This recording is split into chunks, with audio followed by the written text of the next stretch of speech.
Olá, seja muito bem-vindo. Nós estamos estudando o livro de Jonas. Bora lá?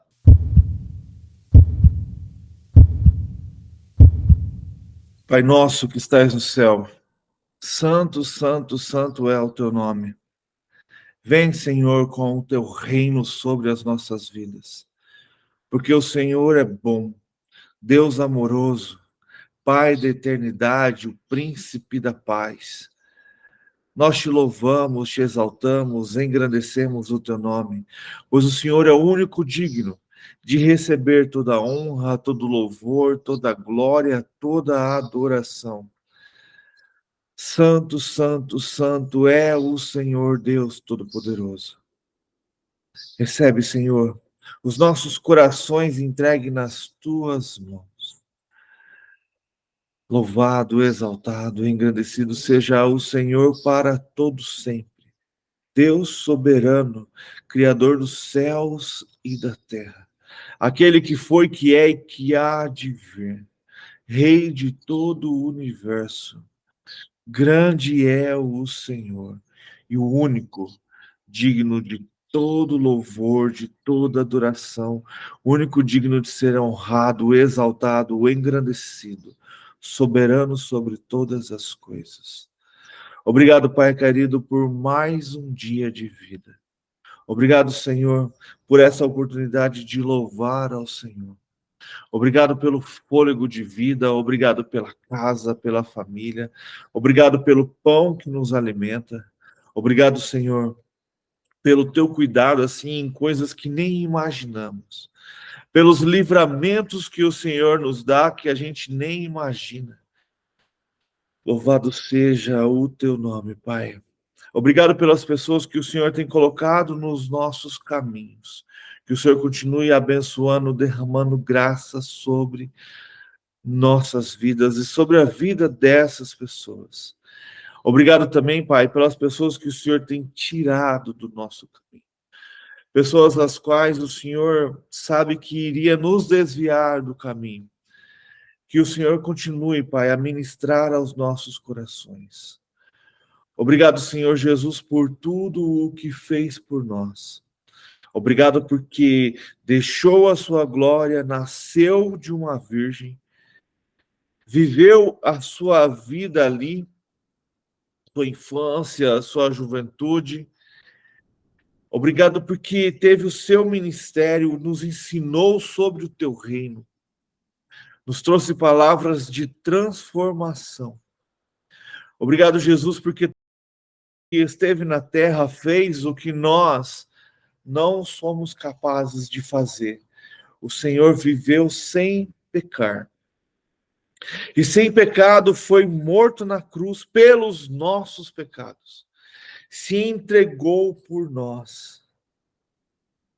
Para que a gente possa ser alcançado, para que podemos ser transformados. O Senhor se entregou pelos nossos pecados. Tomou do cálice da morte. Levou sobre si os nossos pecados e as nossas dores. E ressuscitou no terceiro dia, nos trazendo a certeza da vida eterna, nos trazendo a esperança da transformação, nos trazendo a presença do Espírito Santo em nossas vidas. Grande é o Senhor e maravilhoso, e não tem nada que possamos fazer para pagar o preço que o Senhor pagou por nós. Por isso que essa salvação é de graça. Essa graça que nos transforma, essa graça que nos corrige.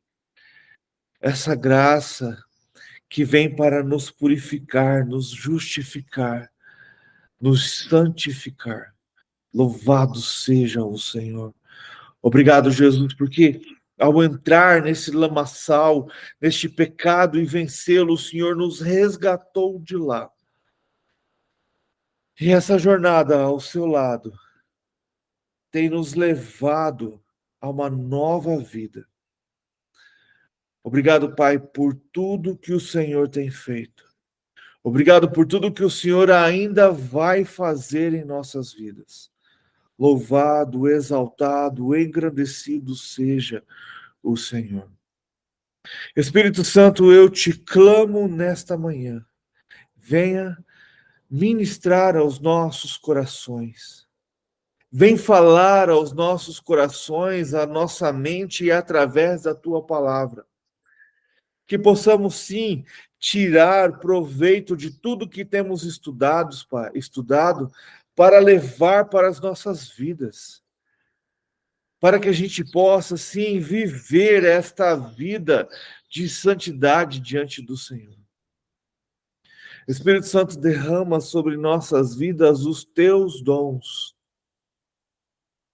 Principalmente, Pai, dom de conhecimento e sabedoria, dom de discernimento de espíritos, para que a gente possa ser, sim, conhecedor da tua palavra e que não sejamos enganados. Que nesses dias, com este engano tão forte de falsos profetas, falsos líderes, mercenários da fé, e as pessoas tão desejosas, tão ansiosas pela tua presença, mas por falta de conhecimento, são enganadas por esses mercenários. Então derrama, Pai, sobre nossas vidas o dom, Pai, da fé, do amor, conhecimento, sabedoria e discernimento de espíritos. Enche-nos, Pai, do teu poder e da tua autoridade, para que possamos, sim, pregar o evangelho do reino aonde estivermos.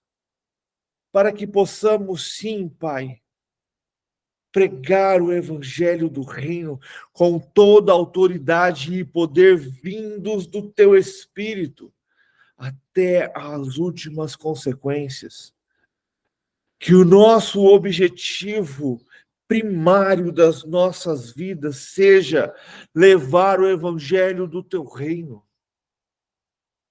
Que nós estejamos preparados, capacitados e cheios da tua presença, para que aonde estivermos, o Senhor usar as nossas vidas para transformar a vida de outras pessoas.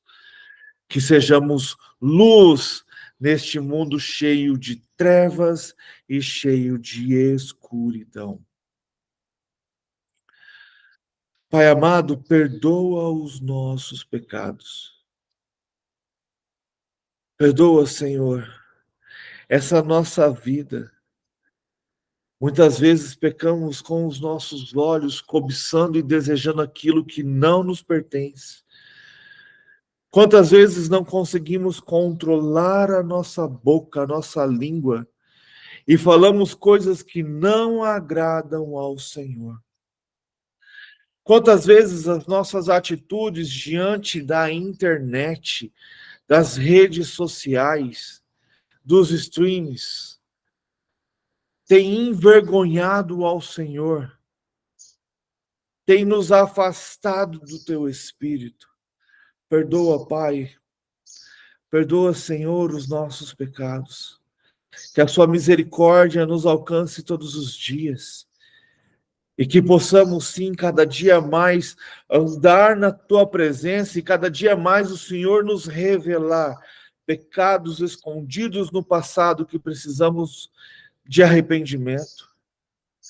E que possamos também ter sensibilidade do teu Espírito para que não pequemos mais. Afinal de contas, o Senhor tem nos lavado, nos justificado, nos santificado, nos vestidos de vestes brancas. Não devemos voltar para a lama, porque se cairmos na lama, o Senhor vai ter que nos lavar e nos purificar de novo. E muitas vezes isso dói. E para que a gente tenha uma vida mais de intimidade com o Senhor, nós precisamos sim andar no Espírito, andar cheios da tua presença, para a honra e para a glória do teu santo nome, para louvor do teu santo nome, Pai. Senhor Jesus, eu quero te clamar pela nossa nação. Com este governo, Pai, que muitas vezes fala coisas que pode trazer grandes tribulações para nosso país, que se alia com pessoas que não faz jus à maioria das pessoas desta nação. Mas sabemos, Pai, eu sei que tudo isso é para o crescimento e o arrependimento da tua igreja. Porque nós vivíamos uma igreja morna, satisfeita, sem perseguição, sem tribulação, sem preocupação. E o crescimento da tua igreja Aleluia, Pai. diminuindo porque as pessoas deixaram de buscá-lo verdadeiramente. Mas com essa perseguição, com essa tribulação, com esse caos que estamos vendo acontecer, e que a sua palavra diz que a tendência é aumentar, vai fazer com que a tua igreja desperte, volte a orar, se arrepender dos seus caminhos. A tua palavra mesmo diz: volte ao primeiro amor, volte lá onde você errou e comece a me buscar de novo. Que nós possamos, Pai, voltar, começar a buscar ao Senhor. É tempo de oração, é tempo de santificar as nossas vidas, é tempo de fazer jejum, é tempo de meditar na palavra profundamente. Não dá mais tempo de brincar de ser cristão. Jesus está às portas. E como ele vai nos encontrar? Nós aguardamos, sim, o arrebatamento da sua igreja, mas nós também sabemos que a nossa vida pode ser arrebatada a qualquer momento. E depois disso, não tem mais o que fazer. E se isso acontecer, como Jesus nos encontrará? Como Jesus nos encontrará? Ou quando encontrarmos com ele, quais vai ser as palavras que vão sair da boca dele? Vai ser servo bom e fiel? Vem para o meu reino? Ou vai ser afasta-se de mim porque eu não te conheço? Misericórdia, Deus amado, misericórdia, Senhor. Nos ensina a andar em intimidade contigo. Nos ensina a andar mais próximo contigo. Nos ensina a sacrificar esta carne. Nos ensina a ter uma vida de oração verdadeira. Nos ensina, Pai, a ter sede da tua palavra e da tua presença, para a honra e glória do teu santo nome, para que o Senhor seja exaltado, o Senhor seja glorificado. Pai, eu quero te pedir pelas crianças, não só da nossa nação, mas do mundo todo. Sabemos de coisas terríveis que têm acontecido, de crianças que têm sumido, e nós sabemos que coisas terríveis acontecem com essas crianças, e muitas vezes para o embelezamento de pessoas. Que a sua misericórdia, Pai, seja sobre a vida das crianças, Pai. Cerque, Senhor, com os teus anjos, e que esses anjos sejam espirituais ou também nós, como anjos do Senhor, protegendo a vida dessas crianças, Pai. Não permita, Senhor, que esta maldade alcance as crianças. Que todo esse sistema, esse esquema seja revelado e pessoas sejam presas, pessoas sejam envergonhadas. Que toda essa sujeira, esse pecado que está encoberto, venha às claras. e que nossas crianças sejam libertas, sejam protegidas pelo poder do Senhor. Coloca, Senhor, pessoas ao redor das crianças com princípios da tua palavra. E desperte nas crianças, Senhor, o desejo de conhecer mais de ti, porque a tua palavra diz que nos últimos dias as crianças profetizarão. Levanta, Senhor, essas crianças, levanta os adolescentes e os jovens, Pai. Que tenha o fogo do teu espírito dentro deles, que eles tenham toda a ousadia de conhecer mais da tua palavra e pregar sobre o teu reino. Guarde, Senhor, guarde-os, Pai, para a honra e glória do teu santo nome. Seja, Senhor, com as pessoas. Capacite, Senhor, os adultos que estão em volta dessas crianças, desses adolescentes e desses jovens, para que esses adultos, as suas vidas sejam testemunhos da tua palavra, para a honra e glória do teu nome. Pai amado, seja com esta nação, traga um verdadeiro arrependimento para a nação brasileira, traga um verdadeiro avivamento, Pai. Que as pessoas venham clamar pela tua presença. E que este avivamento, Pai, ele comece a ser como um vírus, a se espalhar, e se espalhar ao ponto de ninguém mais conseguir conter. Para a honra e glória do teu santo nome, Pai.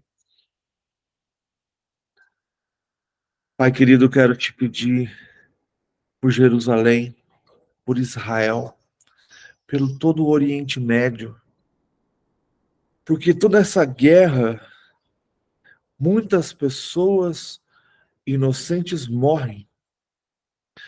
Nós sabemos, Pai, porque a tua palavra disse que isso é necessário, que na verdade vai ficar bom para ficar pior. Mas, como servos do Senhor, precisamos clamar. Traga paz, Senhor, para estes lugares. Tem misericórdia daquelas pessoas, Pai, que estão no meio deste conflito. Que os teus filhos se levantem neste momento para pregar o evangelho com todo o fervor e sabedorias vindas do Senhor. E que o Espírito Santo também esteja movendo naquele lugar de maneira sobrenatural. Para que pessoas de maneira sobrenatural venham reconhecer o Senhor como Messias.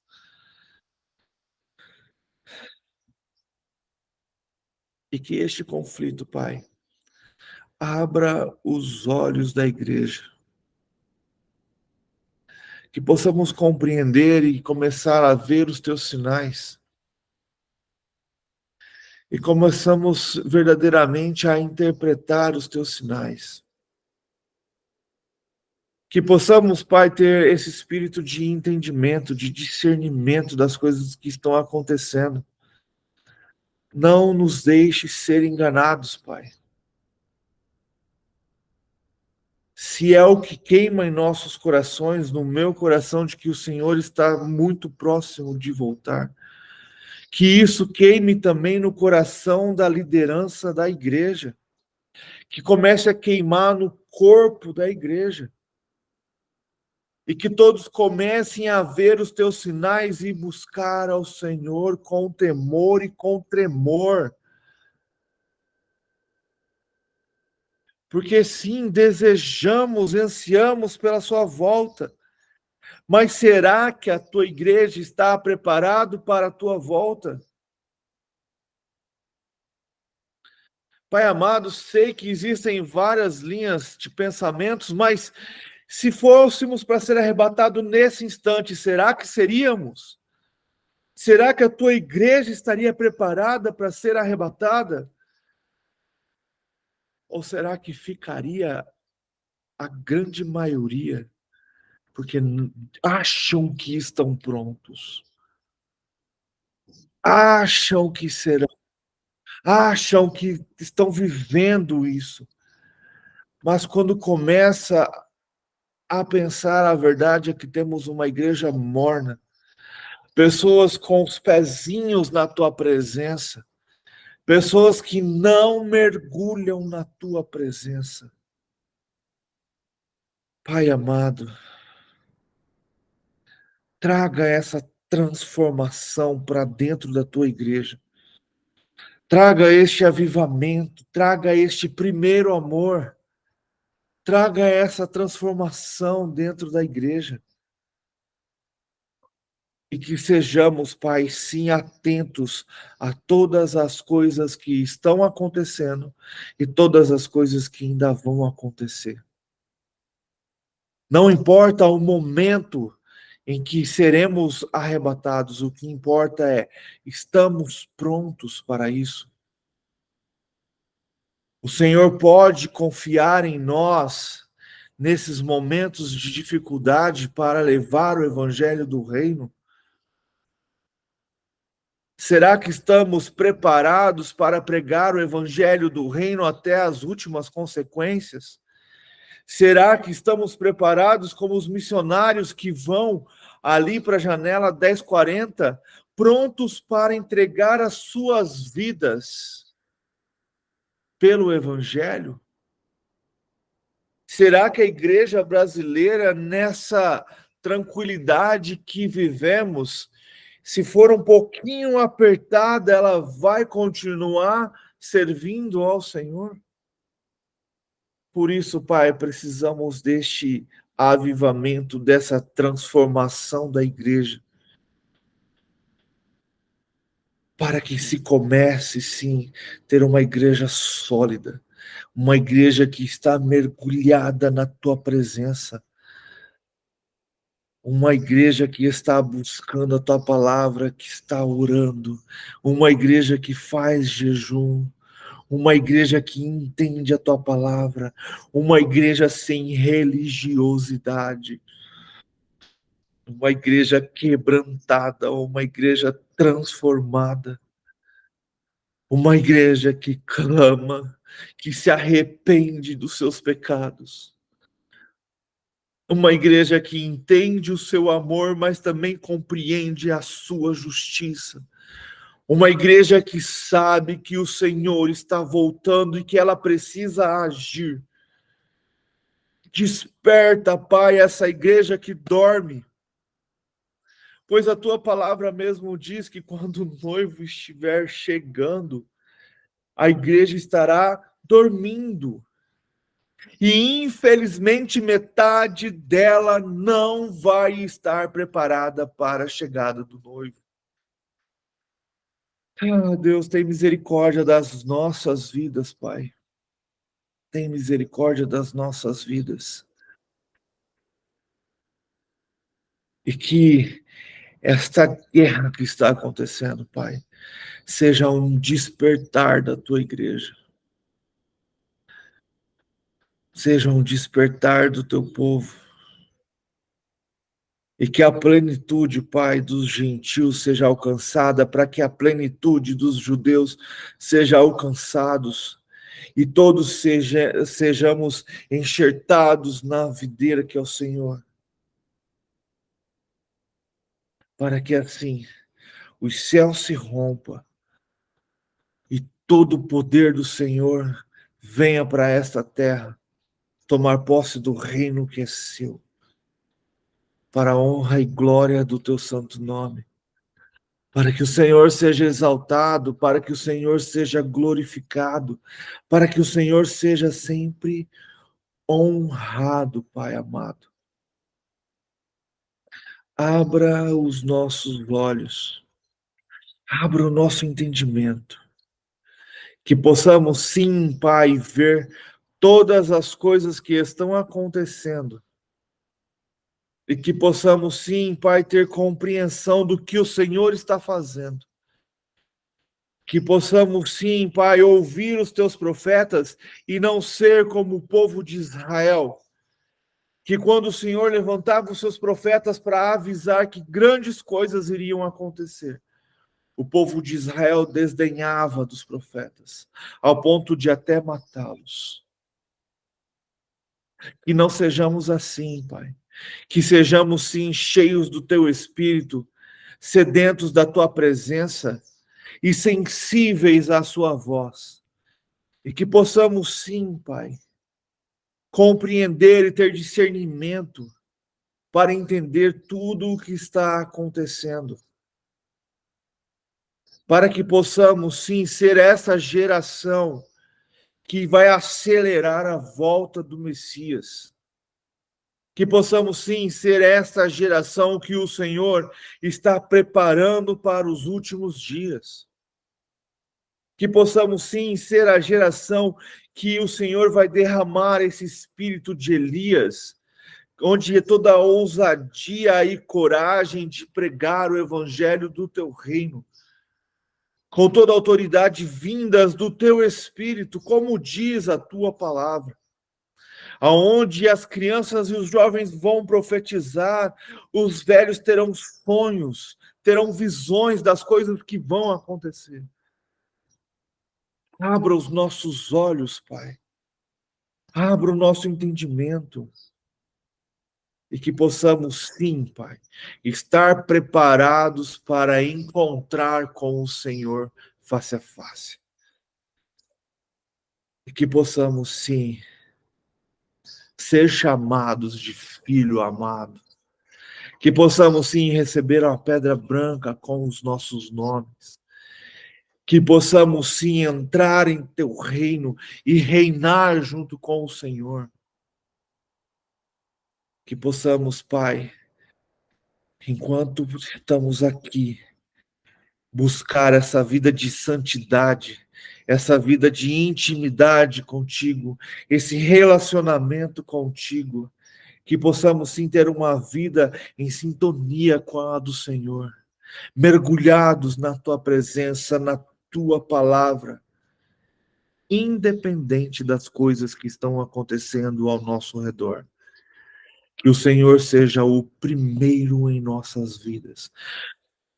Que o Senhor seja a essência, o fôlego de vida. Possamos, Pai, ter intimidade contigo todos os dias, para a honra e glória do teu santo nome, para o louvor do teu nome.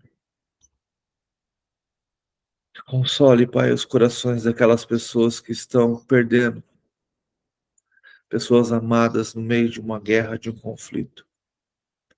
Proteja, Pai, as pessoas. Proteja os teus filhos. Guarde-os, Pai, de todo aquele conflito.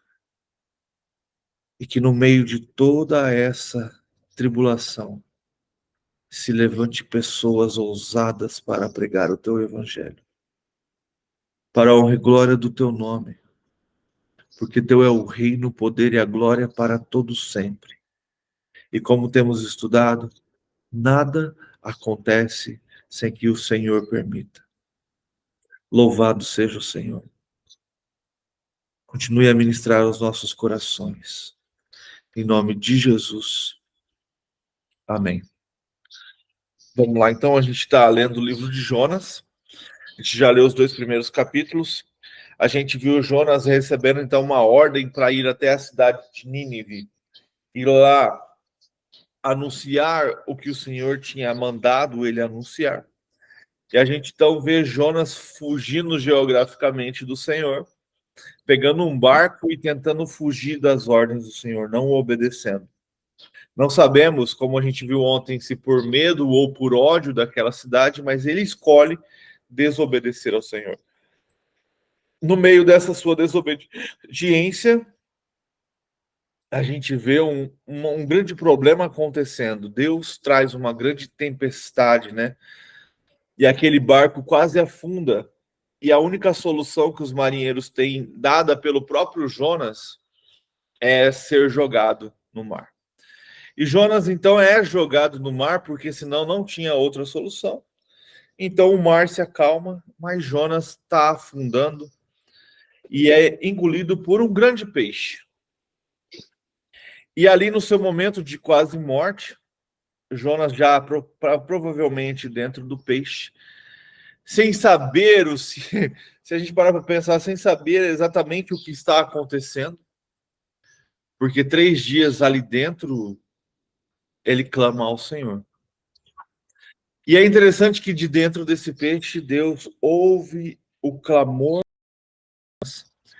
Deus ouve o arrependimento de Jonas e faz com que o peixe o leve de volta à margem e o vomite, né? De volta para a terra. E aí a gente vai entrar no capítulo 3. Eu queria ler aqui no livro que eu tenho sobre a Bíblia, que ele fala um negócio bem legal sobre o que a gente vai ler, para que a gente leia com esse pensamento, sabe? Para quem não gosta de ter um pouquinho mais, esse livro aqui ele é bem interessante, para vocês ficarem ao contrário, né? É Redescobrindo a Bíblia, de André Coelho. Ele tem um resumo de todos os livros bíblicos. É muito legal. E ele traz uma palavra bem interessante, que ele fala sobre esse capítulo 3.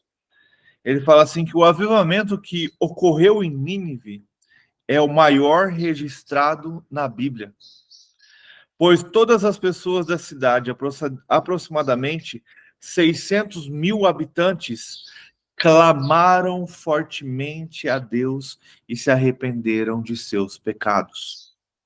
Há um grande contraste quando comparamos o ministério de Jonas com o ministério de Jeremias. Jeremias pregou por décadas para o seu próprio povo, amando-o intensamente, e ninguém lhe deu ouvidos. Jonas pregou pouquíssimo tempo para um povo estrangeiro que odiava, e todos se converteram. A história de Jonas pode ser vista também como um tipo de história, como o tipo da história do povo de Israel. Jonas e Israel foram chamados para uma vocação mundial. Recusaram-se a obedecer a Deus e a cumprir o chamado. Pensavam que Deus era somente para eles. Foram punidos e lançados no mar. Foram preservados nas mais difíceis circunstâncias. Jonas se arrependeu e foi restaurado a vida e a sua missão. E também Israel se arrependerá e será restaurada a posição e chamado inicial. Jonas testemunha entre os gentios, será testemunho em toda a terra. Nínive se arrependeu e foi salva, e todo mundo se voltará para Deus. Então, olha que interessante, né? A atitude de Jonas, a partir de agora, né, vai fazer com que todo um povo seja transformado. Então, vamos lá, para a gente poder já ir lendo e discutindo sobre isso. Jonas, capítulo 3, fala sobre o arrependimento de Nínive. Eu estava pensando aqui, vocês podem me corrigir se eu estiver errado, mas uma coisa que acontece é que quando Jonas está dentro do peixe, ele não fala para o Senhor que, tipo assim, agora eu vou obedecê-lo. Pelo menos a gente não tem isso aqui escrito. Me traz de volta que eu vou para lá. E quando a gente começa a ler aqui o capítulo 3, ele diz assim: a palavra do Senhor veio a Jonas pela segunda vez. A palavra do Senhor veio a Jonas pela segunda vez. Com esta ordem. Hein, Éder? Interessante aqui que nem todo mundo recebe uma segunda chance, né? Sim. Nem Moisés, que foi aquele homem íntegro, Sabe recebeu. quem recebeu a segunda chance e não aproveitou? Elias. Quando eu estava lendo isso daqui, eu lembrei na hora de Elias. Há um contraste, né? Quer ver? Vamos ler aqui, ó. A palavra do Senhor veio a Jonas pela segunda vez com esta ordem: vá à grande cidade de Nínive e pregue contra ela a mensagem que eu lhe darei. Versículo 3: Jonas obedeceu a palavra do Senhor e foi para Nínive. Qual é o contraste de Jonas com Elias? Jonas recebeu a mensagem do Senhor pela segunda vez e ele se arrependeu do que tinha feito. E ele resolveu, então, obedecer a Deus. Ele viu que desobedecer não deu muito certo. Então ele pegou e foi cumprir a ordem do Senhor.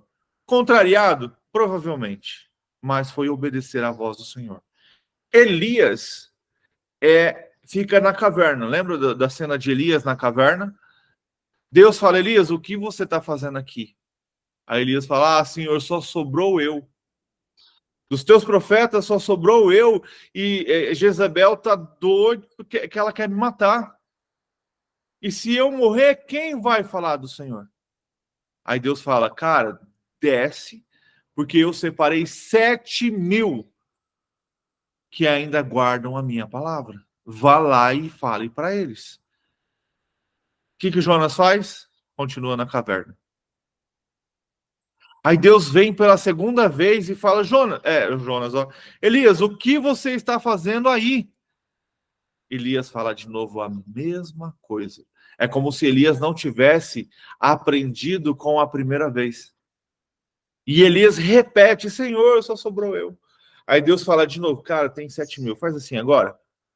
Desce lá, unge o rei e unge Eliseu como profeta, porque a partir de agora ele vai ser o profeta, o seu ministério acabou. Você não vai mais, não precisa mais que você faça. E o interessante é que Elias, então, ele sai dali da caverna, ele pega Eliseu, começa a andar com Eliseu, mas ele não faz o que Deus manda. Deus manda ele ungir o próximo rei, ele não faz. Na verdade, os dois próximos, se eu não me engano. Ele só tem Eliseu como profeta. E aí, então, Deus o arranca da terra para ele parar de atrapalhar e dá todo o ministério em dobro para Eliseu. Então, Eliseu vai lá e unge os reis, e Eliseu faz o estrago que ele faz, em dobro do que Elias fez. Então, que a gente seja, muitas vezes, quando a gente receber uma segunda chance, que a gente não seja como Elias, que a gente seja assim como Jonas. Tá bom, Senhor, eu vou obedecer. Muitas vezes contrariado, mas eu vou obedecer. Vamos lá, capítulo 3. Versículo 3, do capítulo 3. Obedeceu a palavra do Senhor e foi para Nínive. Era uma cidade muito grande, sendo necessário 3 dias para percorrê-la. Jonas entrou na cidade e a percorreu durante 1 dia, proclamando: daqui 40 dias, Nínive será destruída. Os ninivitas creram em Deus. Deus. Só um pouquinho. A sua está falando que a cidade era muito grande? Era uma cidade muito grande. Está muito importante, ó. Jonas se levantou e foi a Nínive, segundo a palavra do Senhor. Ora, Nínive era uma cidade muito importante diante de Deus. Será que esse grande aí, ele quer dizer sobre importância para Deus? Não no tamanho geográfico? Porque se ele percorreu a cidade por 3 dias, ela não era grande. Você tem que Concorda? pensar, não, você tem que pensar no período da época. Você parar para pensar no período daquela época, Nínive era uma das maiores cidades que tinha.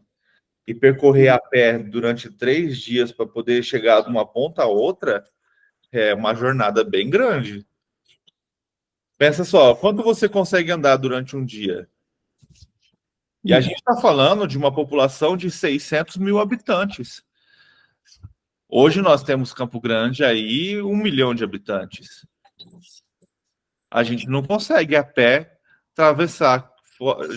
Campo Grande fora em um dia. Na verdade, consegue, né? Você pegar aqui, vamos supor, Ernesto Gás, de uma ponta a outra, você consegue passar em um dia. E é uma cidade grande. Eu fiquei vendo isso também que a Beth falou, e eu falei assim, senhor, não é possível que ele fez o serviço mal feito.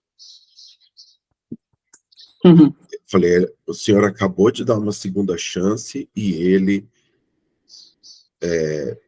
está fazendo um serviço mal feito? Fiquei pensando, falei, ou o senhor, né, o senhor era com ele e por isso o fez em um dia, fiquei pensando. E aí me surgiu essa dúvida que a Beth estava falando. No meu livro de apoio aqui, eu queria ler para vocês rapidão, vai dar mais ou menos uma explicação, viu, Beth? Olha só, fala o seguinte, ó. Nessa época, Nínive não era tecnicamente a capital da Assíria, embora a capital seja uma noção bem mais contemporânea, mas estava se tornando uma cidade mais importante, um lugar onde as visitas diplomáticas formais deveriam ser de 3 dias, de acordo com a convenção diplomática local. A tradução sugerida pela NVI ora, Nínive era uma cidade muito importante, era necessária uma visita de 3 dias. É correta em comparação com algumas das principais versões em inglês, as quais tornam obscuro ou não interpretam de forma correta o significado do hebraico, que traz uma cidade extremamente grande, uma caminhada de 3 dias de duração, ou, segundo a NVI, uma cidade muito grande, sendo necessária 3 dias para percorrê-la. O importante não era o tamanho de Nínive, mas que eram necessários 3 dias para uma visita apropriada de um estrangeiro.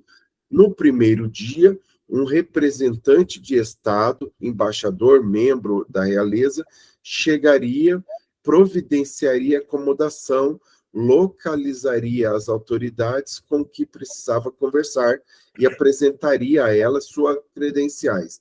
No segundo dia, o visitante seria recebido pelas devidas autoridades e as pretendidas negociações seriam conduzidas. No terceiro dia, uma mensagem oficial seria providenciada, sendo que as devidas respostas ao governo do Estado visitantes seriam entregues aos emissários. Então, esses 3 dias eram de praxe, né? Eu penso que ele fez esse registro para dizer que Nínive era realmente uma cidade de importância tamanha, ou também grande, né? Mas que era uma cidade que teria de 3 dias, né, para visitar, seguindo esse pensamento que está aqui. Eu achei aqui, fala assim, Nínive era uma grande cidade. O texto hebraico não faz qualquer distinção entre a cidade propriamente dita, cujos muros de cerca de 12,8 quilômetros de extensão acomodavam uma população de aproximadamente 175 mil pessoas, e a sua jurisdição, que tinha de 48 a 96 quilômetros de extensão, era grande. Muito bom. Interessante que tem uma nota de rodapé aqui, com esse contraste que a NAA traz e a NVI traz, né? Eu estava olhando, tem uma King James aqui, ela é igual da NVI, que fala que era uma cidade muito grande. Mas aí ele traz uma marcação aqui sobre o que está na NAA, né? Ou cidade importante para Deus. Interessante também. O que eu fiquei mais assim era essa ideia. Eu falei, ele não pode, na verdade, a mensagem foi entregue e teve eficácia, né? Porque o povo todo, e depois a gente vai ler mais para frente, que o próprio rei fez um decreto para que eles, né, fizessem o jejum e e todos ali num objetivo, né?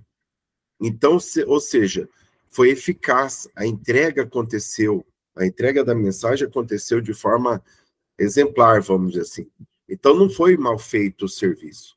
Realmente, ele foi feito de forma muito assertiva. E se é para aquele caso dos 3 dias, como está nesse meu livro aqui, foi dispensado, vamos dizer assim, a parte burocrática, entendeu? A parte de esperar, falar com não sei quem, para falar com isso, não, ele foi lá, entregou a mensagem e, ó, tipo, eu vou fazer o que o senhor falou. Eu cheguei, entregou a mensagem, fui, saí espalhando mensagem e foi embora, entendeu? Sabe que a É gente... interessante que ele fala que era necessário 3 dias para percorrê-la, e Jonas começou a percorrer a cidade, caminho de 1 dia. Então, ele foi bem rápido. Mais ou menos, gente, é o que o seu Diego falou aí, né? O Jonas fez bate e volta. Você já viu aquela, vou para São Paulo, eu vou de bate e volta. O ônibus vai, faz o que tem que fazer e volta. Mas quando você vai de turista, não, você fica mais tempo. Então, o que eu entendo aqui, quando ele deixa especificado, né? Que era uma grande cidade cuja extensão levava-se 3 dias para percorrer, era 3 dias fazendo toda essa parte burocrática. E Jonas não foi para isso. Jonas foi a fim de somente passar por ela e passar uma mensagem. Então, no meu entendimento, não é que não foi mal feito, mas sim foi feito de uma forma mais prática do que tão burocrática. Por isso que fala, porque. E ele não fala que ele correu, né? Não Fala o correu, quê? Jonas foi entrou na andando. cidade e caminhou por ela por um dia inteiro. E ele ainda deixa bem claro, especificado um dia inteiro, não foi só meio período, né? Proclamando. Agora, quando você vai, vou fazer 3 dias, eu vou em determinado lugar, eu vou falar determinada pessoa, determinado grupo. Ele não. Ele caminhou pela cidade proclamando. Então, o quê? Gritando, falando para que todos ouvissem. E aí, imagine o burburinho. Quem ouve, passa adiante. Quem ouve, passa adiante. Então, ele foi para levar uma mensagem que foi passada. Por isso, a questão, no meu entendimento, dele ter feito em um dia e não em 3, como foi especificado que era necessário, que tinha um propósito, né? Aquela extensão da cidade levava-se 3 dias para percorrer. Muito bom. Você vê que é interessante um detalhe simples que nos prendeu, vamos dizer assim, mas que mostra que às vezes precisa ser mais assertivo, né, na entrega da palavra, ou às vezes fica fazendo rodeios ou muito burocrático e a E se palavra perde, né? e se perde a palavra, ela não chega, não é entregue de forma eficaz. Então acho que a mensagem está mais nisso daí. Olha, levava-se 3 dias e ele fez em um dia. Ele foi Não, eficaz, vamos dizer assim. isso tem tudo a ver no que você está falando, porque vai ser a próxima frase seguinte, que o Éder ainda não leu. Olha isso, olha a pregação do moço.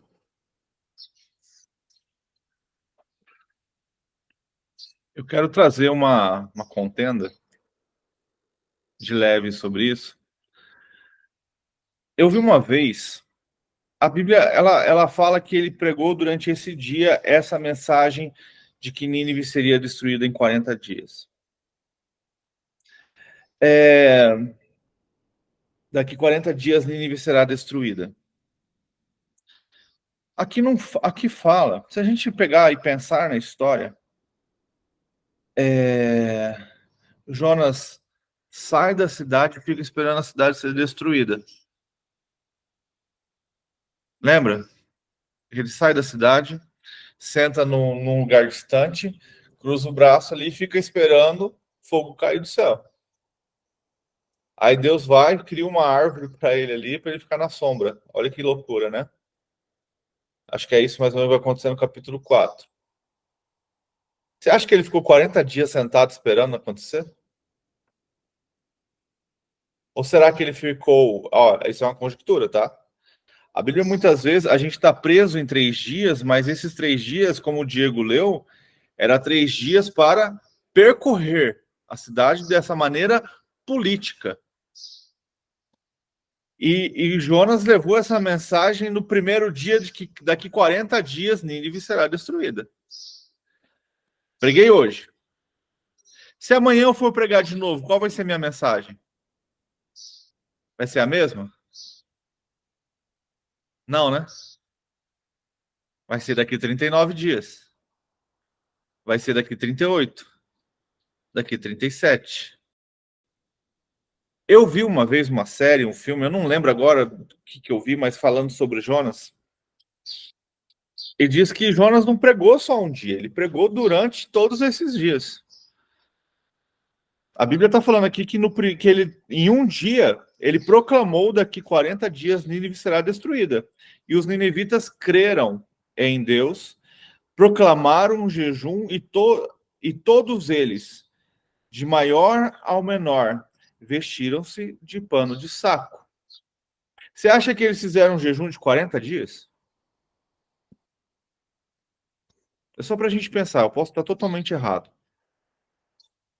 Ou será que eles fizeram um jejum já quando estava chegando... Porque essa mensagem, como a gente viu aqui, ela vai chegar ao rei, o rei vai fazer esse decreto, isso é todo um processo. Algumas pessoas vão acreditar, aí essa palavra começa... Aí eles começam... É bem interessante, porque a Bíblia ela vai nos resumir muitas coisas. Mas vamos começar. Eu começo falando que a cidade vai ser destruída. As pessoas vão falar, quem que é esse cara? Quem que é esse louco que está falando isso? Até que alguém começa a descobrir, é o hebreu. É o hebreu do Deus lá que ele acredita que criou todas as coisas. E ele começa a levar essa mensagem de que a cidade será destruída. Aí, será que as pessoas não perguntam, vai ser destruída por quê? Que vocês precisam se arrepender. A cidade vai ser destruída. É uma mensagem contra o que eles estão fazendo.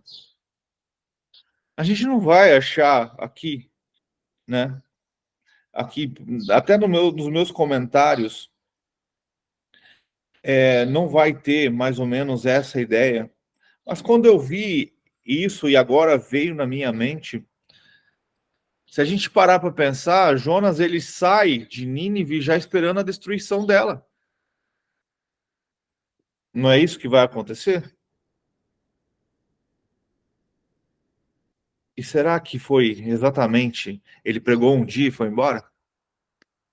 Ou ele ficou percorrendo toda a cidade, todos os cantos da cidade? A gente acabou de descobrir que a cidade é grande, gritando que Nínive seria destruída, ao ponto deles proclamarem um jejum, se vestirem de pano de saco e se arrependerem. Geralmente esses jejum e essas coisas acontecem entre 3 a 7 dias.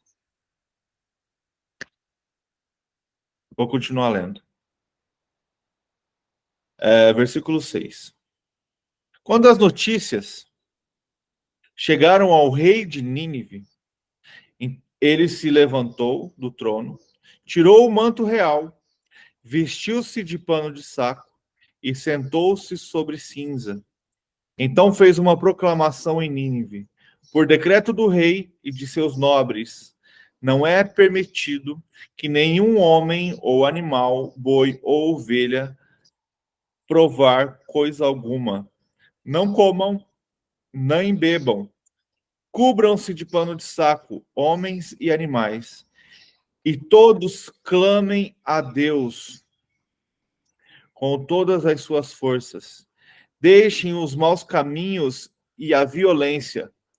Talvez Deus se arrependa e abandone sua ira e não sejamos destruídos.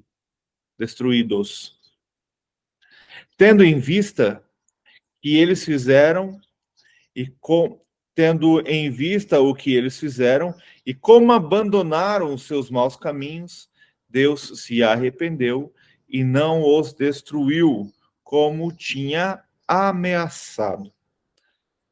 É interessante isso. Arrependeu. A decisão de Deus não é destruir os ninivitas e é paralela ao arrependimento deles. as denúncias proféticas deveriam produzir arrependimento, levando ao perdão. Até mesmo Jonas reconhece isso no 4:2. Então, quando a notícia chega ao rei, o rei faz esse decreto. Será que essa notícia chegou diante do rei no primeiro dia? Será que os ninivitas fizeram um jejum e proibiram os animais de comer todos eles por 40 dias? A gente sabe que humanamente não é possível. Só tem 2 personagens da Bíblia que fizeram um jejum de 40 dias. É 2, né? Moisés e Jesus. E se a gente parar para pensar, Josué também, que ficou lá no pé do monte, lá, sem saber o que estava acontecendo. Mas não sabia se ele tinha suprimento ali ou não. E eu creio também que Moisés, ele entrou no Kairos ali, ele não passou aqueles 40 dias, ou também foi alimentado pelo Espírito do Senhor. Mas um jejum de 40 dias, jejuar animal por 40 dias. Então, é que a Bíblia ela não traz, a gente pegar, a Bíblia ela não gosta muito de relatar tempo. Então, a gente tem aqui um pequeno pensamento. Será que Jonas chegou lá, em um dia entrou numa praça, anunciou o que ia acontecer, foi embora, sentou lá no monte, do lugar da onde ele via toda a cidade, e ficou lá por 39 dias esperando o juízo do Senhor? Será que foi isso que aconteceu? Ou será que Jonas entrou em Nínive e por esses 40 dias ele ficou pregando que Nínive seria destruída? Daqui 39, daqui 38. Imagina. Isso é pensamento que veio aqui agora, mas imagina Jonas fazendo isso e como o povo ia começando a entrar em desespero e aquilo talvez fosse agradando o seu coração.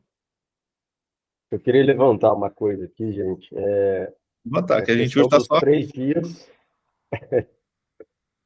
E aí eu entendi o seguinte. Beleza, ele leva uma mensagem ali no caminho de um dia, e aí me veio na cabeça. Jonas era israelita. Os ninivitas era a capital do povo assírio. Ou seja, diante desse contexto propriamente, Jonas, assim, não poderia estar ali. Ele teria que ser preso, ele teria que ser, enfim, algum ato ali para poder repreender ele.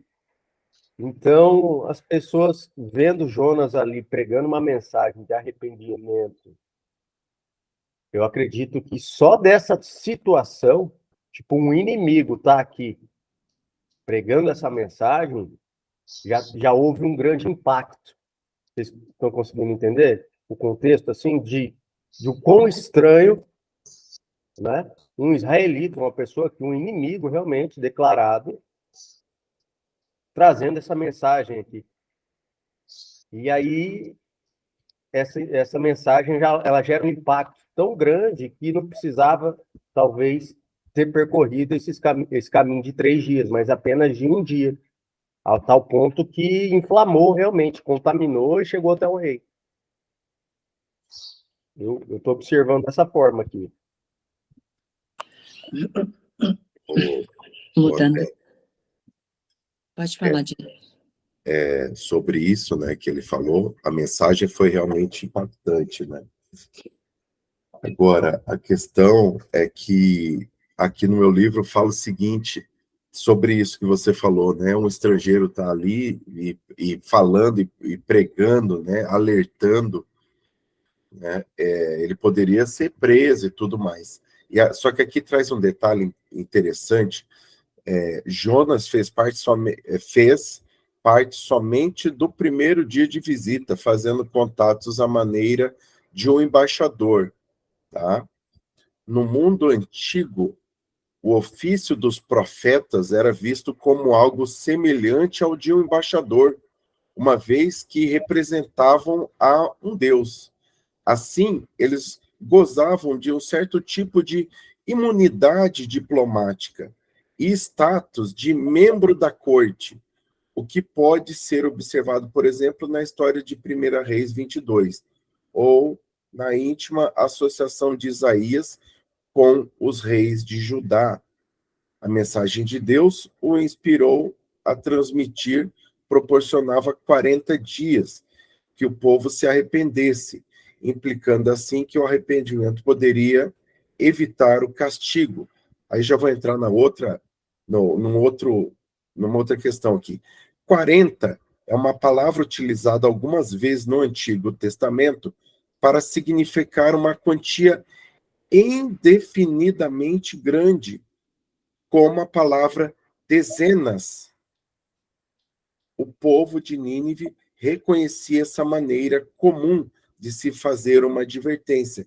Eles sabiam que, se não houvesse a possibilidade para o arrependimento, nenhum período definido ou indefinido teria sido especificado. Ou seja, eu já trouxe os dois aqui, né? As duas questões. Por que ele não foi preso, né? Porque o pessoal reconhecia ele como um diplomata, vamos dizer assim, né? Um embaixador, tá? E por isso ele também conseguiu percorrer de forma mais rápida. Agora, já emendando com os 40 dias do Éder aí. 40, 39, 38, entende? Sim. Mas, de toda forma, o contexto, ele já passa essa mensagem, né? De o quão estranho essa pessoa está aqui, sei lá, pode ser que seja um embaixador realmente, um diplomata, mas a mensagem que ele traz realmente é de impacto, de espanto, de estranhamento aqui no nosso povo, Uma né? pregação Trazendo o tão, Deus dele para que a gente se submeta ao Deus dele, que senão vai vir um jugo, um juízo, né? uma pregação tão simples, né? Exatamente. Lembra a parábola dos dois filhos, né? Lá de Mateus 21, quando Deus manda aquele filho, ele fala que não vai, mas depois ele obedece. Aí depois manda o outro, ele fala que vai, mas ele não vai. E aqui eu fiquei pensando, tá dando eco aí para você ou só para mim? Tá dando eco. Como que faz? Pronto. Aí, fechou. Que era da Neide. Culpa do Éder. Acho que era o meu, desculpa. Desculpa aí, depois eu vou falar. Aí eu fico pensando, né, gente? Eu passei a infância inteira ouvindo sobre uma grande baleia. A baleia que engoliu o Jonas, né? Então, olha, a coisa mais importante desse livro foi que Jonas pregou ali um dia e salvou a cidade inteira. Com uma pregação bem simples. E a gente só aprende sobre a baleia. Sobre o grande... Gente, Sabe uma coisa que mais me chamou a atenção aqui? É que, um exemplo, a gente falou muito essa questão dos dias, né? 3 dias, 1 dia e tal. Mas um dos detalhes que mais me chamou a atenção é quando a gente lê o versículo 5. Não sei se vocês também notaram. Que no 4 fala que Jonas percorreu um dia, tal, e mandou mensagem, que ele foi ali para falar. Mas você percebe que no 5, o que vai dizer? Ele fala assim, né? Eu li em 2 versões aqui para ver, mas as duas falam mais ou menos a mesma coisa. Então, os ninivitas creram em Deus. Isso logo após a palavra que Jonas deu, né? E aí o que eles combinaram um jejum geral.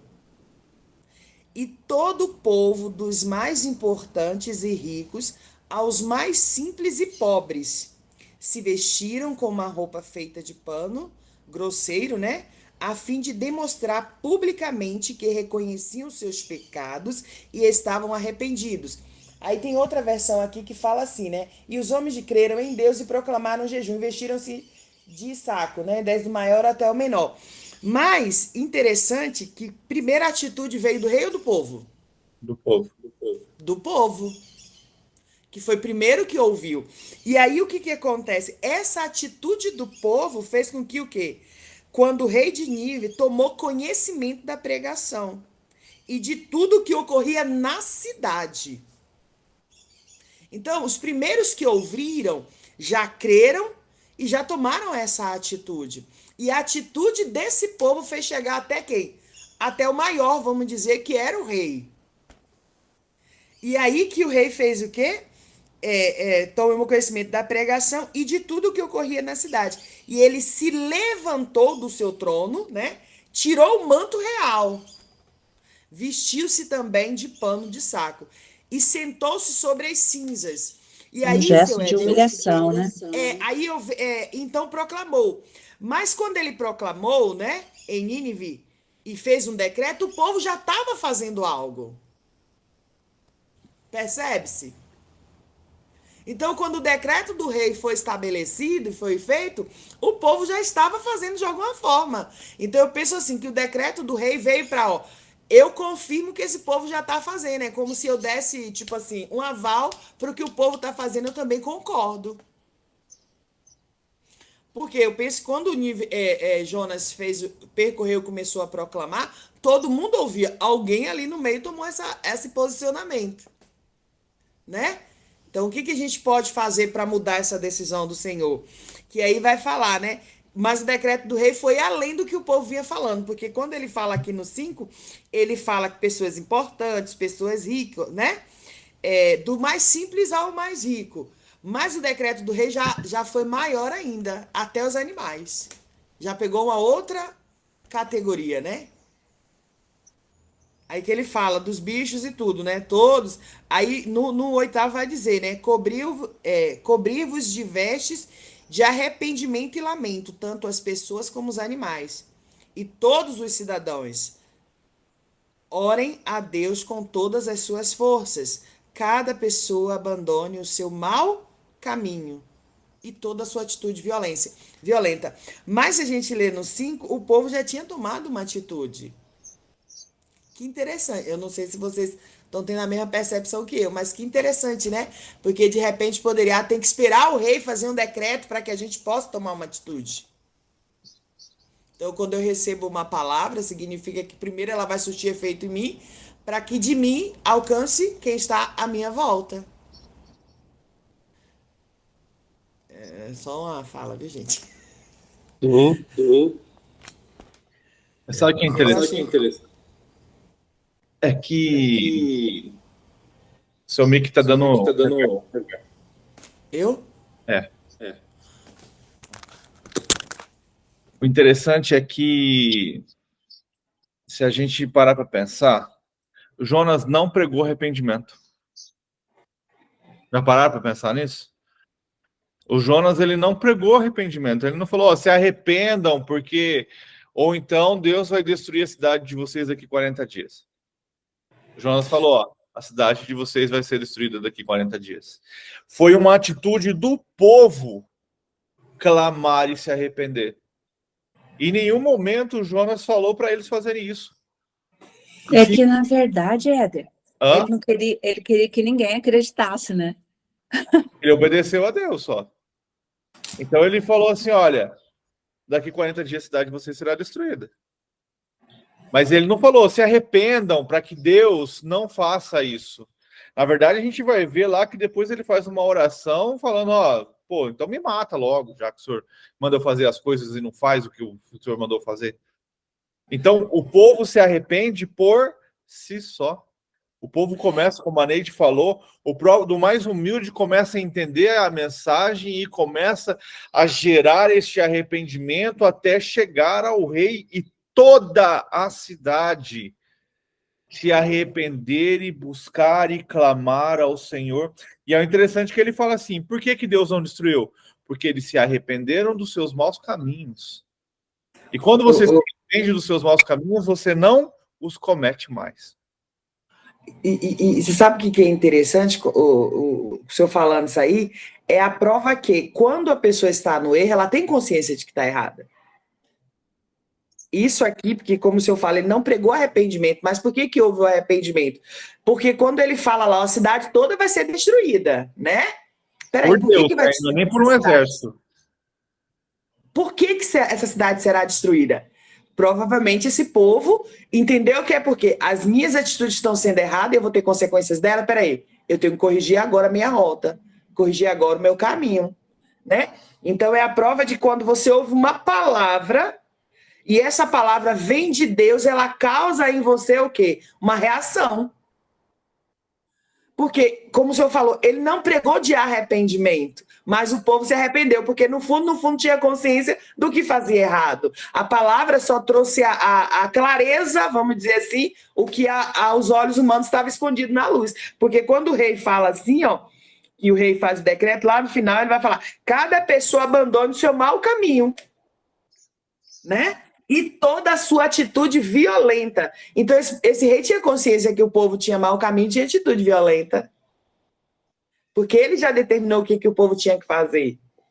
E aí o povo também teve o quê? Um arrependimento. É interessante. Só colocando algo aqui para amanhã, que é quando nós leremos o capítulo 4. Isso que o Éder está falando, né? É que Jonas sentou e ficou esperando. Eu falei, ele não ficou lá 40 dias, né? Mas se nós notarmos, ele, na verdade, ele já fica descontente com o que aconteceu, já logo em seguida do arrependimento de todo o povo, o Éder. E aí o Senhor já, logo em seguida, o Senhor ali já não destruiu. E depois o Jonas vai questionar o Senhor e ter toda aquela questão, falar, então, mas por que o Senhor, né, não castigou? E agora, né? Como é que eu fico com a minha palavra? Quer dizer, com a minha pregação aqui, né? E ele se indignou. E mesmo depois disso, mesmo depois do Senhor falando com ele, como nós leremos amanhã, aí ele vai para um lugar e fica esperando, falar, e agora? Agora será que vai acontecer ou não? Eu não... Você entende? Não foi ele pregou e foi para lá esperar. Não, ele teve uma conversa com o Senhor antes. Então ele já sabia que não seria destruída, viu, Éder? Então ele não ia ficar lá 40 dias esperando. E é interessante, seu Diego, isso que o senhor está falando, é que quando o rei decreta tudo isso, Jonas ele foi com uma certeza, não foi? Que a cidade seria destruída após ele falar aquilo que o Senhor mandara ele falar. Mas tudo que aconteceu com Jonas lá atrás, a única certeza que ele saiu dali, da boca da baleia, sei lá, do ventre, da baleia, do peixe, seja lá o que for, é que ele ia pregar e a cidade ia ser destruída. Essa era a certeza que ele carregava dentro dele, que Deus destruiria. E ele não fez, como é que eu posso dizer, nada além de orar pedindo a misericórdia de Deus para sair ali do ventre, não é verdade? Mas quando o rei faz o decreto, que ele pede para que todo mundo abandone seu mau caminho, tal, que aí a gente vai ver no livro 9, eu não sei se no 9 se a palavra está a mesma com o de vocês, uma versão vai falar assim, ó, talvez, ou seja, eu nem tenho certeza se o nosso jejum, se o nosso arrependimento vai mudar o que a gente acabou de ouvir pela boca do profeta. Mas mesmo assim vamos fazer, porque talvez Deus volte sua face para nós e se arrependa. Olha a incerteza. Quer dizer, vamos fazer, nem certeza eu não tenho que vai dar certo. Mas se eu sinto, você entendeu? Mas vamos fazer que ele se arrependa, né? E acalme o furor da sua ira, de modo que não sejamos destruídos. Então, qual que é a certeza que eu tenho que eu fazendo esse jejum vai dar certo? Nenhuma.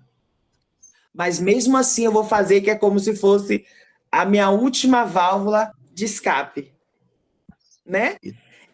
E aí no 10, que eu acho mais interessante, que a primeira palavra aqui vai falar Deus observou. Quem observa tá vendo o quê? As intenções. Quem observa tá vendo se realmente aquilo é verdadeiro ou não. Não é verdade? A gente observa para fazer uma leitura do ambiente, da pessoa, de tudo. E aqui o termo, nessa versão que eu tô, é observa, né? E na outra vai falar, e Deus viu. E aí vai falar tudo quanto fizeram, como se converteram de seu mau caminho. Então Deus viu aquela atitude daquele povo, Deus viu o arrependimento, Deus viu realmente a intenção de mudança daquele povo. E o interessante, Neide, é que Deus só não vê só os atos, ele vê o coração. Exatamente. Então ele viu no coração daquele povo que realmente houve um arrependimento. E você sabe por que eu paro para pensar assim? Para a questão dos atos, você precisava um tempo, não é verdade? E Deus é quem conhece o coração. Por isso que foi, vamos dizer assim, fácil para ver, não, esse povo que está aí orando, esse povo que está aí jejuando, realmente está sendo verdadeiro. Né? Porque, vamos supor, a gente não tem essa noção de quanto tempo levou. Mas para eu mostrar, para que os outros vejam que quando eu me converti, quando realmente eu aceitei a Cristo, foi preciso um tempo para que as pessoas mudassem o olhar a meu respeito, né? A mudança do comportamento, da ambiência, de tudo isso. Mas aqui eu vejo muita questão intencional de dentro mesmo, que é onde começa a nossa mudança. É mais ou menos isso. Eu falo. E sabe o que é interessante, Neide, que você estava falando? É que a gente, sem saber qual é a resposta do Senhor, a gente precisa clamar, se arrepender e fazer jejum pelas coisas que estão acontecendo. Trazendo para nós, por exemplo, por que eu tenho que orar por este governo? Por que eu tenho que orar por Jerusalém? Porque Deus manda. Entendeu? E mesmo sabendo muitas vezes que, por exemplo, eu não suporto esse governo, queria que ele mudasse. E vou orar por isso. Mas e se for da vontade de Deus que eles estejam aqui para que haja essa transformação e avivamento? Então, como o povo de Nínive fez aqui, igual você falou, vamos orar, quem sabe Deus nos ouve. Mas a vontade de Deus sempre vai ser soberana, né? A gente percebe desde o início que Deus não queria destruir, né, a cidade de Nínive. Por isso que Jonas, um dos motivos talvez de Jonas ter fugido. Lá. E também porque que Deus mandou ele para lá, né? Porque senão era só destruir logo, né? Igual ele fez com Sodoma e Gomorra, ele não avisou Sodoma. Não, vai destruir todo esse povo e acaba essa humanidade. Entendeu? E no finalzinho. E é legal aqui ver também no 10 não, acho que no último ali, só para fechar também rapidinho, que como Deus é um Deus, ele é relacional, né? Diante do juízo que ele traria, né? Deus se arrepende. Então é legal observar isso, como Deus se arrepende, não como um erro, né, que ele tenha cometido, enfim, porque Deus é um Deus perfeito, mas como ele é um Deus que se relaciona. Então, diante do clamor, da intensidade, que é legal destacar aqui também, que eles clamaram, né, fortemente, cada um se arrependeu, se humilhou, porque realmente ali era um grau, de repente, mais pesado, né? Então, diante disso, eles precisariam realmente ter essa intensidade de humilhação, de clamor, e viu Deus, o relacionamento, o coração, e se arrependeu. Esse é o segredo, né, André? Que Deus maravilhoso, esse Deus que nós temos. Verdade. E ele viu o que fizeram, viu que eles se converteram no seu mau caminho, e aí, então, Deus mudou de ideia. Porque fala no 10, como você leu aí, vai falar assim, ó, e atendeu às orações do povo. E fala, e voltou atrás. Olha só, a gente, lendo isso aqui, tem uma percepção, como o senhor estava relatando, de Deus grandiosíssima, porque às vezes o ser humano tem dificuldade de voltar atrás. E a gente vê aqui, e na outra versão vai falar também, e Deus se arrependeu. E às vezes o ser humano, ele é tão assim que ele tem essa dificuldade, né? Não, eu errei, eu vou pedir perdão, né? Eu vou voltar atrás isso aqui não tá legal, vou recalcular essa rota. Se a gente vê que o próprio Deus, sendo soberano, faz isso, e quem somos nós para achar que não pode, né? Sim. Lá em Jeremias 18, 7, 8, fala assim, Jeremias 18, 7, 8. No momento em que eu falar contra uma nação e contra um reino para arrancar e para derribar e para destruir, se a tal nação contra a qual falar se converter da sua maldade, também eu me arrependerei do mal que pensava fazer. Com isso aí a gente entende que Deus é justiça, mas a base dele seria o quê? O amor. O amor. Porque ele não tem prazer na morte nem do ímpio, né? Como a gente vê várias vezes citando isso na Bíblia. Então, com isso aí eu vejo que às vezes até na conversão de alguém, porque o eu, a justiça própria, né? Às vezes vai, mas fulano presta, né? Potencializa tudo que há de negativo em fulano, né? Porque fulano é assim, porque fulano é assim, é assado. Mas Deus veio aqui, putz, um povo... E não é uma ou duas pessoas, né, gente? É uma cidade. Deus perdoou Nínive exatamente como conceder o perdão a Jonas. Bonito isso, não é? Só para E trazer. aí a gente entende que a mensagem vai ser sempre maior que o mensageiro. Que a finalidade do juízo de Deus é a correção, não a vingança, né? Só para trazer Correção. algo aqui para a gente pensar, porque Nínive foi destruída depois. Ela foi destruída em 612 antes de Cristo. Ou seja, a destruição veio depois. E aqui fala que o arrependimento de Deus foi genuíno, né? Da geração, né? Só que aí, o arrependimento foi genuíno, mas foi temporário. Por quê? Porque foi para aqueles que estavam ali, aquela geração ali. Mas isso não fez com que todo um povo se convertessem e passassem a adorar o Deus verdadeiro. E a partir daí, todas as gerações futuras viessem ser adoradores do Deus verdadeiro. Então foi algo momentâneo. O arrependimento do povo naquela altura também foi genuíno, porque o Senhor olhou dentro do coração. Mas eles, com certeza, eles se arrependeram, mas ficaram um tempo ali, e depois, ao longo do tempo, voltaram às suas práticas, né, não corretas, ou isso acaba voltando, né, é assim.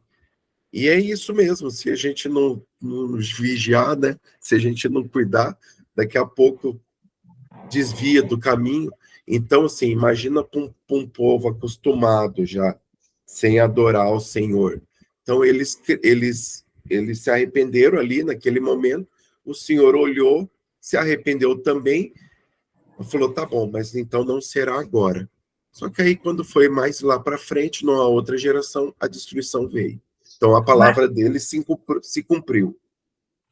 Mas a gente vê isso até com o povo de Israel. Se arrepende e peca, se arrepende e peca. Imagine esse povo que não foram, não tiveram, vamos dizer assim, a base, o começo realmente de Deus, né? E hoje não é diferente. Não é diferente, não, vi. Infelizmente. Por isso que é todo dia, né, gente? Quem quiser que não mantenha essa lâmpada acesa. É isso aí. Né? A promessa não deixa de se cumprir. A gente que sai debaixo dela. Sabe o que é interessante? É que essa mensagem, se a gente parar para pensar, ela acaba sendo um tapa na cara de Israel, porque Israel achava que Deus era só para eles. Por isso que Jonas nem queria ir lá. E quando a gente vê uma cidade inteira de gentios, né, se convertendo, é a mesma coisa de mostrar assim, olha só o poder que um cara teve de converter toda uma cidade. Imagina se Israel tivesse obedecido a Deus quando Deus os tirou do Egito e falou que eles seriam sacerdotes reais dele, que levariam essa mensagem a todo mundo, e Israel tivesse aceitado. Mas Israel não fez. E aí o que mostra que, quando eu fiz ali aquela comparação, Jeremias pregou para o seu povo não ouviu. Jonas fez uma mensagem sem vergonha, curta, sem vontade de fazer, e uma cidade inteira se converteu. Imagina se Israel estivesse dedicada a levar a mensagem do Deus único. O que Deus não faria com a humanidade. Peraí, tira essa palavra sem vergonha, fica estranho. Foi. É simples, vamos lá. Não, foi sem vergonha mesmo. Foi sem vontade. Vamos Aí- lá, porque já é 15:07. Rapidinho. Até onde a gente leu assim, aí eu faço um resumo para a Neide, né? Desse livro de Jonas. Para mim, o que eu vou tirar até aqui? Posicionamento, obediência, né? Pregar, intimidade. Sim. Até esse momento. É uma coisa conjugada à outra, né? E o principal de todos é o intimidade e pregar. Porque Jonas fugiu porque de repente não tinha um relacionamento tão íntimo para entender que quem estava mandando ia prover todas as necessidades. Né? E Sim. pregar é que independente do tempo, independente de para quem seja, nós aqui, como mensageiros da palavra, temos que pregar independente. Se a pessoa ouviu e se arrependeu, ok. Se não ouviu e não se arrependeu no momento, mas a palavra foi pregada, uma hora a semente vai dar fruto. Amém. Repete de novo, Neide. Posicionamento. Ô, pai amado. Agora você vai ter que assistir a gravação. Esqueceu? Esqueceu? Não, eu falei, ó, sobre pregar, que é falar, né? Posicionamento, relacionamento e intimidade. Porque relacionamento é uma coisa, intimidade é outra. Sim. No meu modo de ver. Né? Nem todo mundo que eu me relaciono eu tenho intimidade. Sim. É o que eu vejo até onde a gente leu aqui, né? E jamais esquecer que aonde Deus coloca tem que falar mesmo e que se dane quem não gostou. É isso aí. É isso aí. Mesmo que a gente fique no outro de sem vergonha, né? É. E detalhe, né? Geralmente vai ser para quem não quer ouvir, né? Ai, pior. Ô Senhor, tem misericórdia de nós. Fechou, gente? Alguém quer falar mais alguma coisa? Beleza, então. Vamos estar orando para a gente encerrar. Muito bom vê-la aqui, Cíntia. Manda um abraço pro meu irmão Daniel. Vamos estar orando, então, para a gente poder estar encerrando. Pode orar, Diego, para nós, por favor? Posso. Amém. Oremos então. Senhor nosso Deus, ó Pai amado, obrigado, ó Pai, obrigado por este dia que o Senhor nos concedeu, mais um dia debaixo das suas bênçãos, ó Pai. Agradecemos por estar aqui reunidos, ó Pai, neste momento, onde tivemos a oportunidade de ler um pouco mais sobre as tuas escrituras, sobre aquilo, ó Pai, que o Senhor tem desejado falar aos nossos corações, ó Pai, palavras de vida, o Senhor tem nos alimentado a cada dia, ó Pai, e esse é o nosso desejo, mergulharmos cada vez mais e mais nas tuas escrituras, meu Pai, com o intuito de que o Senhor venha falar aos nossos corações, que o Senhor venha trabalhar a nossa mente, o nosso ser, ó Pai, que o Senhor venha quebrar totalmente aquele vaso torto que foi construído ou que foi entortado ao longo da vida, mas que o Senhor faça um vaso novo, ó Pai, um vaso que possa ser usado, ó Pai, conforme o teu querer, que nós possamos, ó Pai, levar a tua mensagem a mais e mais pessoas, ó Pai, que ainda não conhecem do teu grande amor, ó Pai. Usa-nos como ferramentas, ó Pai. Queremos ser usados. A alegria nossa é que o Senhor nos permite ser participantes da tua obra, ó Pai. Mesmo não merecendo, mesmo sendo pecadores, o Senhor permite isso, ó Pai. Por isso nós somos gratos. Somos gratos porque o Senhor nos resgatou, nos tirou um dia de um poço de lama, ó Pai, e nos limpa, e tem nos limpado, tem nos purificado, ó Pai. Por isso nós somos gratos a Ti. Por isso nós louvamos ao Teu nome. A Ti toda a honra, toda a glória e todo louvor a Ti, ó Pai. Paizinho, nós queremos clamar ao Senhor. Vem completar a Tua boa obra em nosso lar, ó Pai. Vem completar a Tua boa obra em nossa família. Vem completar a Tua boa obra também na nossa vizinhança, no local onde trabalhamos, no país onde moramos, ó Pai. Queremos colocar, ó Pai, os governantes deste país. Nós queremos colocar todos eles, ó Pai, no pé do Teu altar. Que o Senhor esteja tocando seus corações ou levantando pessoas, ó Pai, para que levem a Tua mensagem a eles. Que eles venham a reconhecer que Jesus Cristo é o único caminho, ó Pai. É a verdade, é a vida.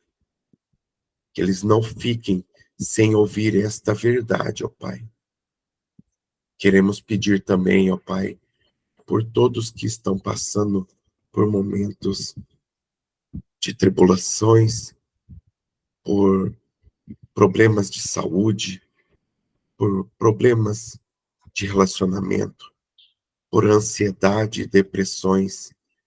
Que o Senhor esteja com cada um, ó Pai, principalmente no povo ali de Israel, no povo da faixa de Gaza, no Líbano, também, ó Pai, na Ucrânia e vários outros países e povos que estão em guerra entre si. Que o Senhor esteja, ó Pai, levando principalmente aqueles que são mais fragilizados, que são as crianças, os idosos, as mulheres, ó Pai. Que o Senhor esteja levando do Teu... Esteja levando, ó Pai, do Teu amor sobre eles, ó Pai, dando-lhes o entendimento de que tudo isso, ó Pai, nós sabemos é necessário para que a paz venha, aquela paz temporária, e depois o Senhor voltará para reinar e para lutar também neste mundo, ó Pai. Nós sabemos disso, mas dê esse alento, ó Pai, a todos que estão passando por essa luta agora, neste momento, Pai. Esteja conosco no nosso dia a dia, ó Pai. Esteja conosco em tudo que nós fizermos no dia de hoje, ó Pai.